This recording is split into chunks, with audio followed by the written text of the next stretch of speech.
It is very critical time. What does real climate success look like? Yani bizim için COP'ta başarı nedir sorusunun cevabı da neticedir. But more than a decade on from Paris, emissions are still climbing. So there's something fundamentally need to change about how COPs operate. Coming up, I sit down with Turkey's Environment Minister Murat Kurum as attention turns to COP31, from a controversial reality check on fossil fuels and renewables to a planet heading toward 2.5 degrees. It's too much, because we said in Paris 2 degrees and, if possible, 1.5. But amid the pressure, there is also cautious optimism that multilateral cooperation, especially in clean energy, might still deliver results. Renewables have now overtaken coal as the major source of power generation globally. But one issue keeps resurfacing. Without finance, no climate action is possible. Why is this such a sticking point? Just 2 degrees is on.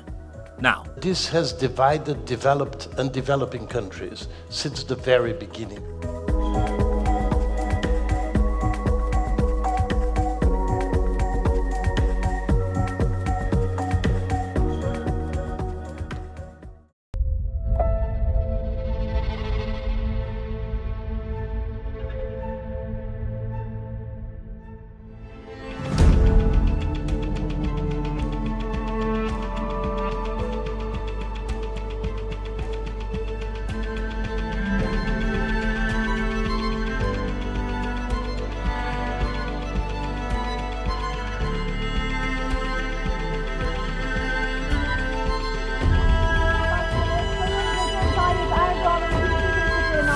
Bugün dünya güç bunalımıyla birlikte bir istikamet buhranı da yaşamaktadır.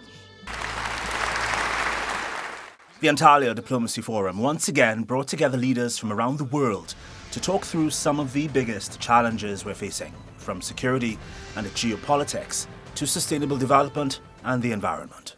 It's held here in Turkey every year, and this time there was a real focus on climate diplomacy and the energy transition, especially in a world that feels increasingly divided. One of the key conversations was about the road to COP31 and the growing pressure on countries to move beyond promises and actually deliver. So let's get to it. Minister Kurum, you've positioned COP31 as the implementation COP, and Turkey has been pushing initiatives like the Zero Waste Program and of stronger emissions targets. But you'll be hosting COP31 at a moment where the world is more divided than it's been in years, geopolitically, economically, and of course in the climate priorities. What would success actually look like for you in Antalya later this year? Start again. Tekrar başlayalım o zaman. Hepinizi ülkemizde, Antalya'mızda ağırlamaktan dolayı büyük bir memnuniyet duyduğumuzu ifade ediyorum. Sizin de ifade ettiğiniz gibi dünya aslında çoklu krizlerin içerisinde. Bugün Avrupa'dan Asya'ya, Amerika'dan Afrika'ya kadar tüm dünya halkları aslında bu krizlerle doğrudan veya dolaylı bir şekilde uğraşıyor. Tabii böylesi güzel bir toplantıda birbirinden değerli konuklarımızla bir arada olmak bizim için de gerçekten çok değerli. Sayın Başbakan aslında bu işin büyük babası diyeceğimiz en eski COP başkanlarımızdan bir tanesi. Az önce de birlikte konuştuk, istişare ettik. Yani biz COP31'de tabii ki daha önce Andre'nin aldığı, Mukhtar Bey'in aldığı, tüm dostlarımızın, tüm COP başkanlarımızın aldığı kararları daha da yukarı çıkarmak durumundayız. Bunu çalışacağız ve buna ilişkin eylem gündemini belirledik. Yani iklim değişikliğinin etkilerini azaltacak 2053 net sıfır emisyon hedefi doğrultusunda adımlarımızı atacağımız, tüm dünyanın beklentilerini karşılayacak yenilenebilir enerjiden sıfır atık projelerine. Yani bizim için COP'ta başarı nedir sorusunun cevabı da neticedir. Yani netice almaktır. Çünkü artık tüm dünya halkları bizden netice almamızı bekliyor. Yani tabii ki konuşacağız, tabii ki istişare edeceğiz, tabii ki uzlaşıyı daha da arttıracağız ama işin sonunda netice almamızı bekliyor. Hepimizden beklentisi Bu farkındalığı daha da arttırmamız gerekiyor. Bu farkındalıkla ilgili çalışacağız. Eski COP başkanlarımız aslında bu sürecin aktivistleri olacak. Hep birlikte, evet biz ev sahipliği yapıyoruz ama... Mr. Fabius, I would like to ask you, as Minister Kurum mentioned, you are one of the architects of the Paris Accord, arguably the most important climate deal that we have on the planet. But more than a decade later, emissions are still rising. So there's something fundamentally need to change about how COPs operate. Well, Paris was useful. And in practical terms, what does it mean? Before Paris, the forecast was that the increase in the temperature will be between 4 and 5 degrees. And as a matter of fact, today, the forecast is that it is something about around 2.5. Therefore, it's an enormous difference in terms of millions of people, lives saved. But it's too much, because we said in Paris 2 degrees and, if possible, 1.5. And we're here in order to get it possible, to make it possible. We are in a paradoxical situation, because what is taking place in the geopolitical world insist on the necessity of action, not only for climate reasons, but also for security reasons, for independence reasons. And at this precise time, where low-carbon economy is more and more necessary, for obvious reasons, in some countries, in many countries, it's going exactly in the opposite direction. Therefore, how can we cope with that? And I think the approach you have, Mr. Minister, you have sent a letter, you have circulated a letter very recently, is a good one. Why? Because you say COP31 must be the COP of implementation and a COP of the future. And it's exactly what is at stake. Because obviously the bases are in Paris, but things are a bit different. Why? We have set the objectives, they are clear. Therefore, it's not necessary to discuss about objectives. We have to center efforts about implementing things, implementation. But things have changed. At the beginning, the action of COPs was depending on government action. Okay, governments are very, very important, but we need businesses. We need local elected authority. We need artists, we need scientists, we need everybody, and it's a different thing.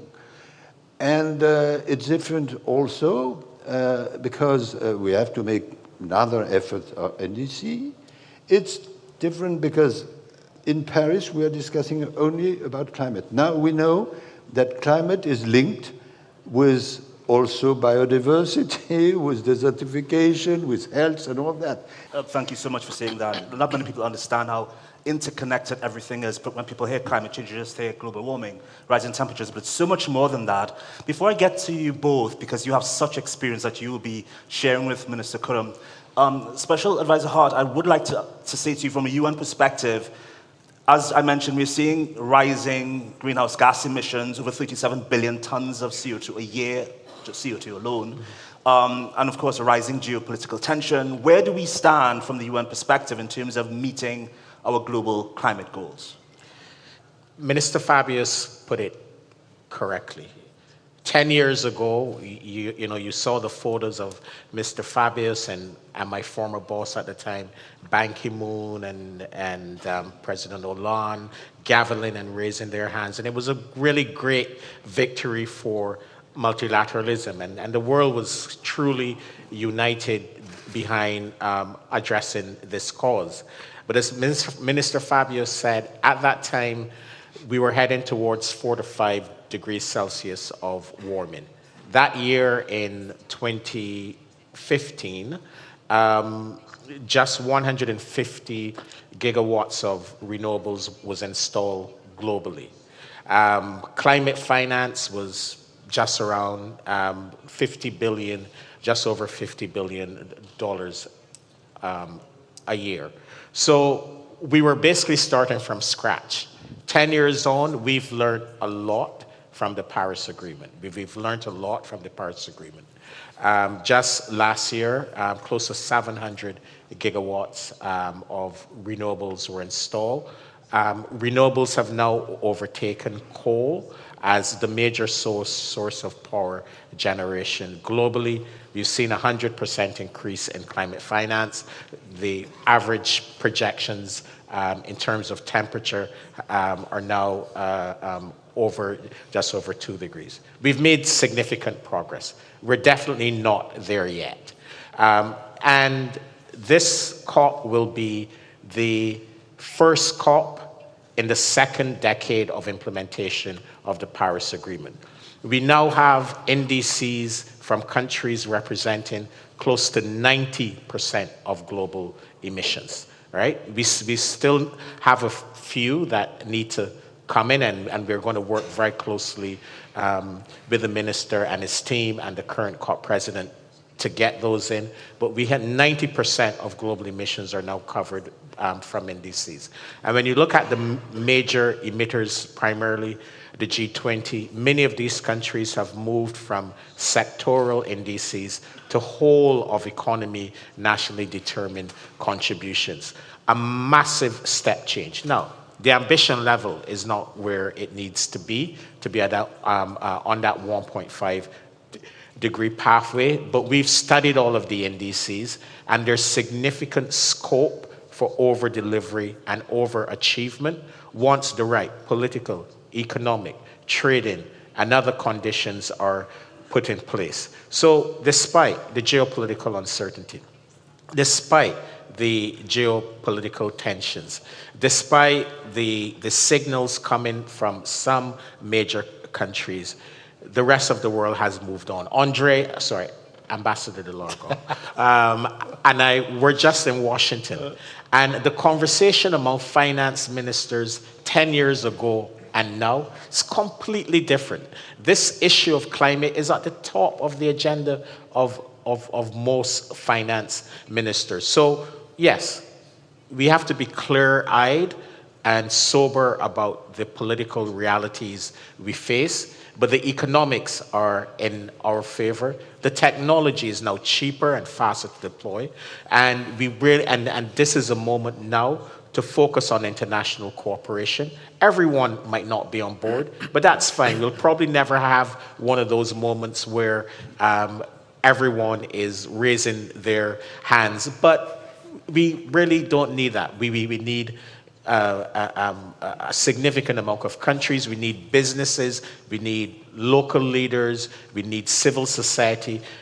That is the constituency that we now need to appeal to. So despite all of the challenges, there is signs of hope and there are signs of optimism, and there are very few countries, and I'm not putting any pressure on you, Minister, but there are very few countries that have the ability to bring North, South, East and West together, and Turkey is one of them. A lot of this comes down to money. Developed countries pledge $100 billion a year in climate finance, but trust, as you mentioned, remains an issue. Minister Babayev, coming out of COP29, there was a strong focus on climate finance. I mean, it was one of the issues that pushed COP29 and COP30 into overtime. But many developing countries still say they're being asked to do too much with less. Is there any real progress today in 2026 on climate finance? Yeah, thank you. It is very correct focus to the finance, because without finance, no climate action is possible. That's why it is so important now to turn the attention of the possible financial contributors to how to contribute more to the climate action, the climate agenda. And unfortunately, now on the global agenda, the climate is it is not on the front of the discussions, in the front of the, it's not a priority to discuss, because militaries conflicts, wars, energy crisis, and other issues now in the top of the agenda on TV or internet, on discussions on platforms and panels.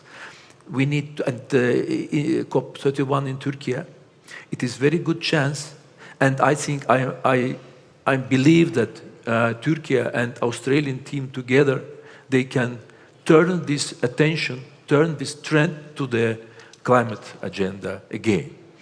It is very critical time. A lot of challenges, a lot of conflicts around the world. Now it is again the unique chance for Turkey team to demonstrate their leadership in this process. We need to invite more players, more participants, more contributors to the process of climate finance. Unfortunately, just Selwin mentioned regarding the spring meetings in Washington.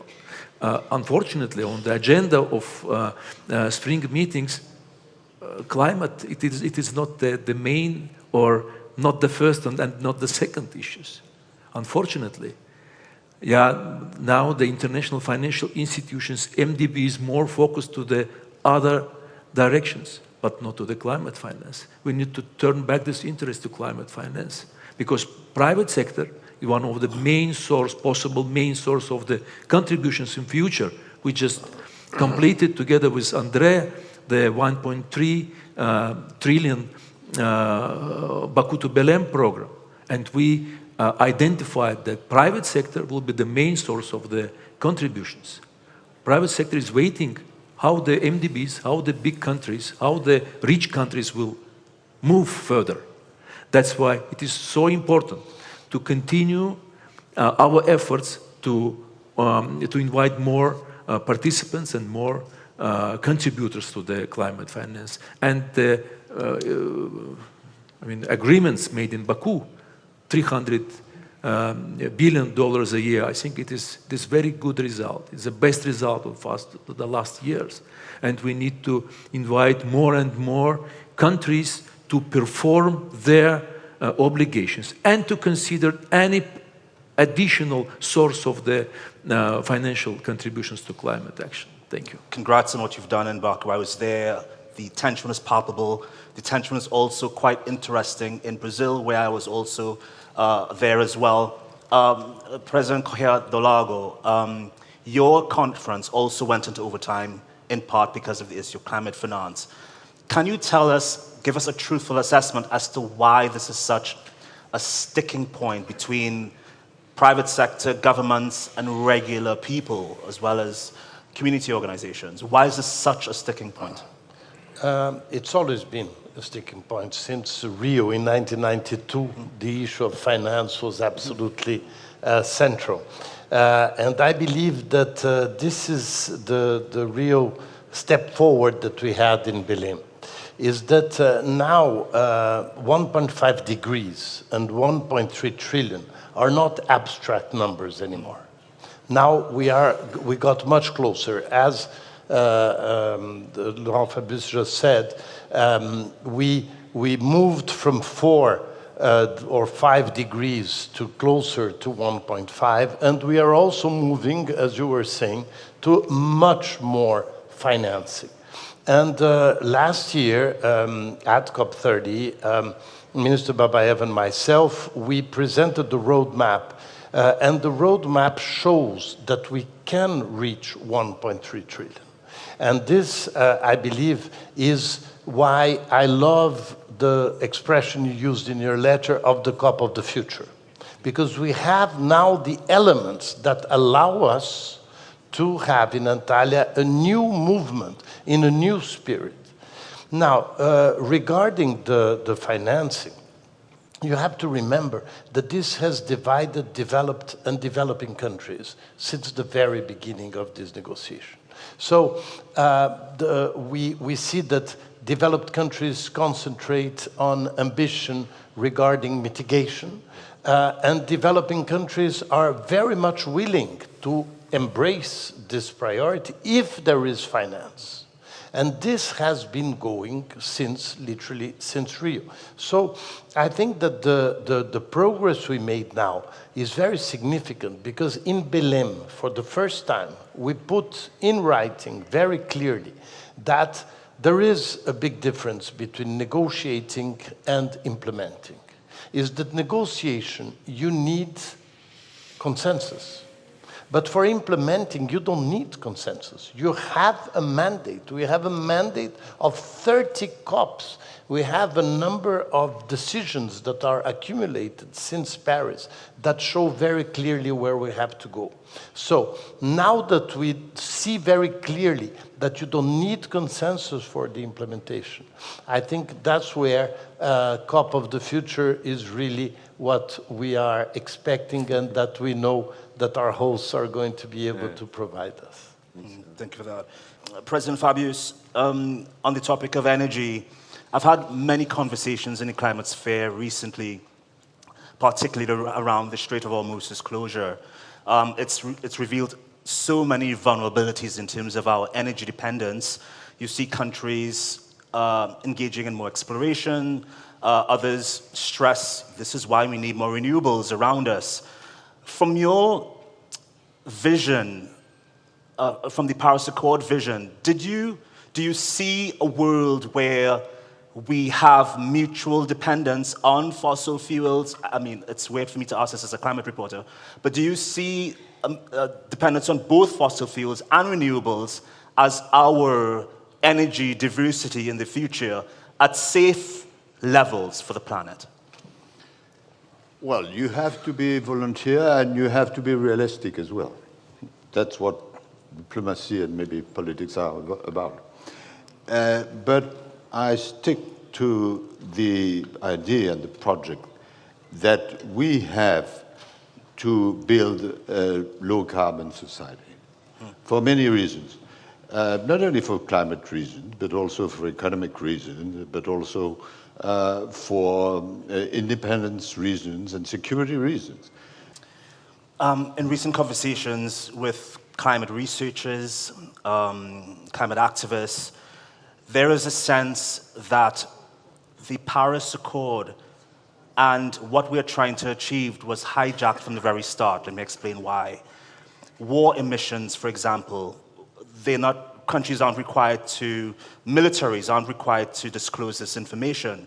We've seen across the world, Gaza, Iran, the impacts, DRC, the impacts of war machinery on people and planet.